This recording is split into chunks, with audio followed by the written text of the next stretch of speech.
Hi everybody, Mariel here. Today I wanted to show you how I peel and core an apple.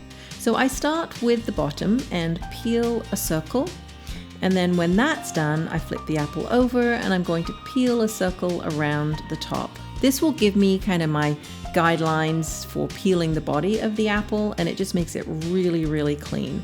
So as you can see, my top and bottom have the circle peeled, and I just start working away on the body of the apple, and that makes a really clean apple with all the peel removed.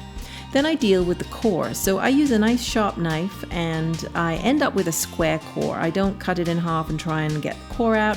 I just make nice straight cuts on each side, and there you have it, a really nice clean apple to work with.